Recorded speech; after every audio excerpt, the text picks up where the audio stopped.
bien. Et même bonjour. Bonjour. Bienvenue dans la bulle scénario. Merci de nous recevoir. Apogée est une nouvelle série de science-fiction après les 6 tomes de Renaissance. Ouais. La science-fiction, c'est devenu définitivement ton domaine de prédilection? Oui, ça l'est devenu. Oui, on peut dire ça. C'est devenu mon domaine de prédilection. Peut-être que ça changera dans l'avenir, mais pour le moment, j'y trouve encore. Il y a encore beaucoup de plaisir, beaucoup de façons d'explorer la science-fiction que j'ai pas encore exploré moi-même. Donc, ouais, la science-fiction encore pour un petit moment. Avec Fred Duval, c'est une longue collaboration. Carmen McCallum. Tu as fait un jour J, je crois, oui, avec lui. Tu as travaillé aussi au storyboard de Hot Villa House. Oui, c'est vrai. Qui ont été plus dans le steampunk là, que dans la science-fiction. Et puis la série Renaissance. Ouais. Est-ce que c'est plus facile de travailler quand on se connaît bien, quand on a des affinités, quand on sait ce qu'on peut attendre du scénariste et du dessinateur et inversement? On peut aller plus loin. On peut quand on se connaît bien, ce qui est, voilà, avec le recul, maintenant j'ai un peu de recul sur cette collaboration on a 18 ans de collaboration maintenant. Je devine entre deux phrases, entre deux mots, ces intentions. Ce qu'il va vouloir faire passer, et ça rend le travail plus facile, et ça me permet moi d'aller plus loin, d'essayer d'explorer toutes les possibilités de son écriture. Plutôt directif, Fred Duval, ou est-ce qu'il te laisse une grande part en ce qui concerne la mise en page, Sur la mise en page, c'est assez souple. Il propose des choses. Forcément, son écriture est très visuelle, donc il propose des idées. Et puis après, moi, je fais en fonction aussi de ce que narrativement, ce qui va être le plus efficace à mon goût.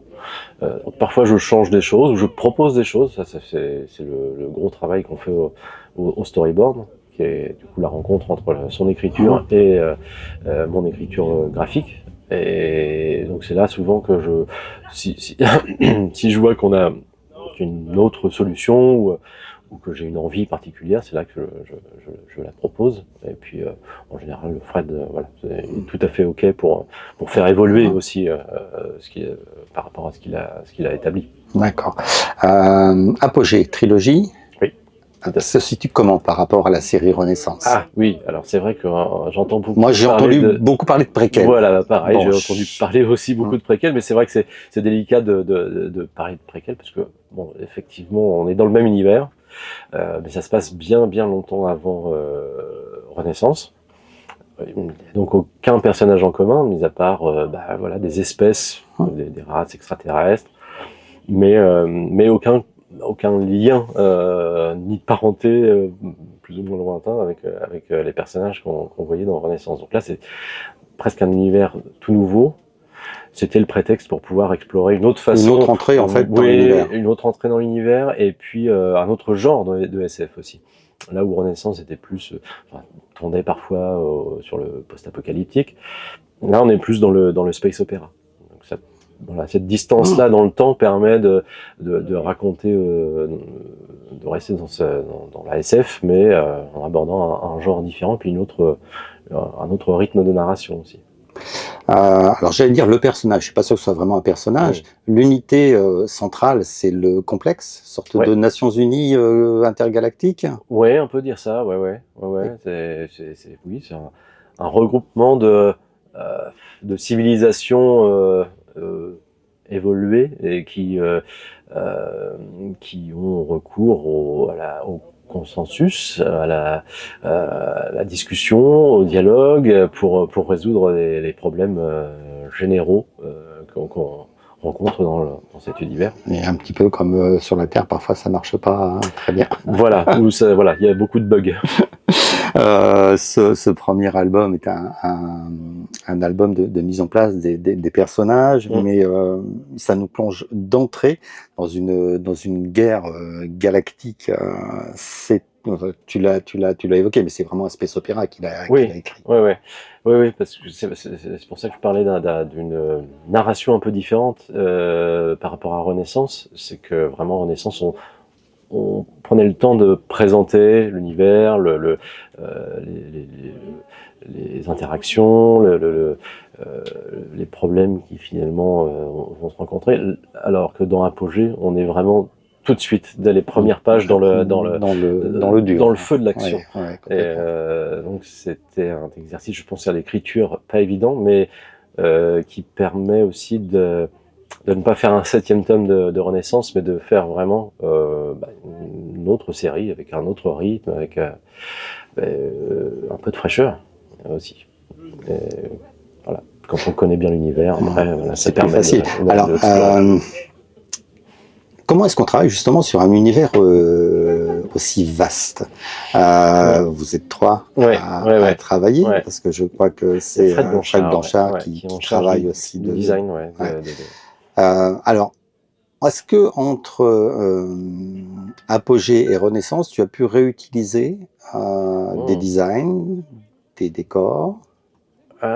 Ou est-ce que tu as tout recréé de zéro? Est-ce qu'il y a une bible qui pourrait être commune à l'ensemble de l'univers et qui pourrait être réutilisée? Certaines choses, oui, certains éléments du design de vaisseau, par exemple, on les a réutilisés, mais justement parce que c'est des éléments qui étaient un peu emblématiques de Renaissance, et donc ça permettait de dire au lectorat, vous êtes dans le même univers.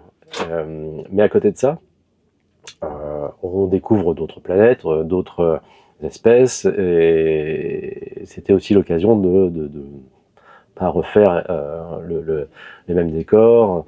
Certains reviennent, mais il y a beaucoup de choses qu'on a inventé expressément pour Apogée. D'accord. Alors c'est comme dans...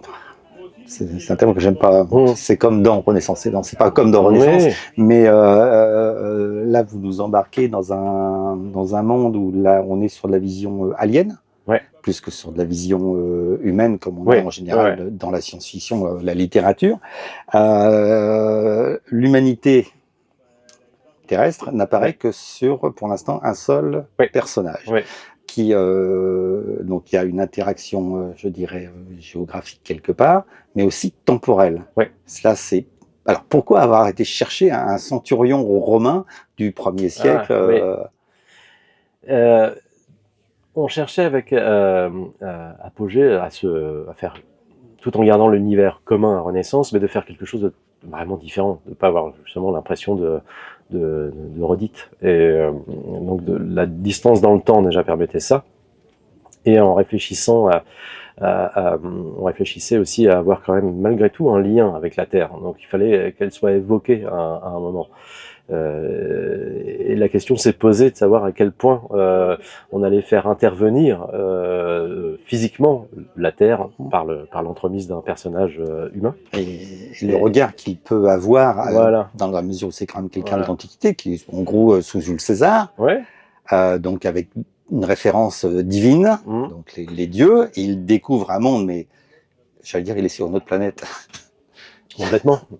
Pour lui, c'est presque inconcevable. Donc, il pense être au paradis.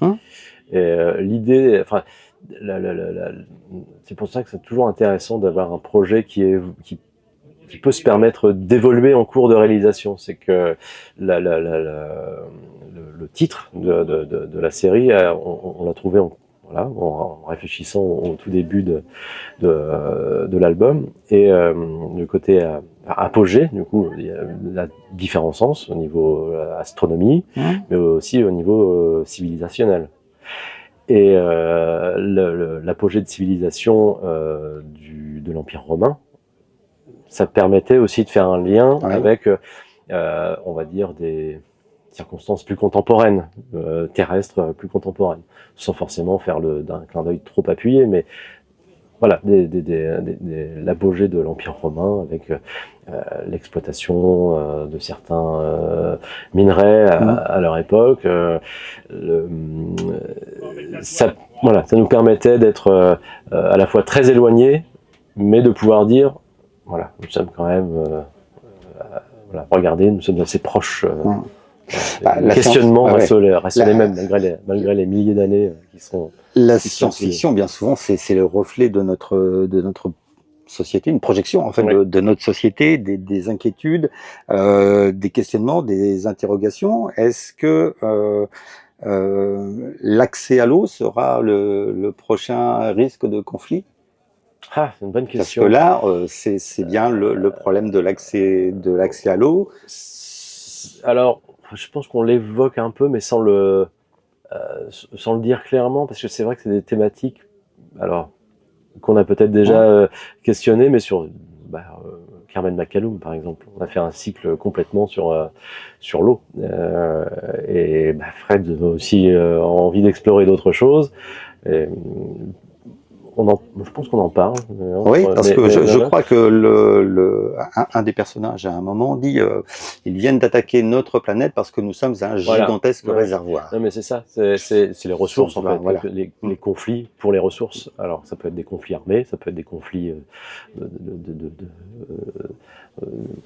puissance politique les unes envers les autres mais oui, ça fait partie des choses qu'on aborde.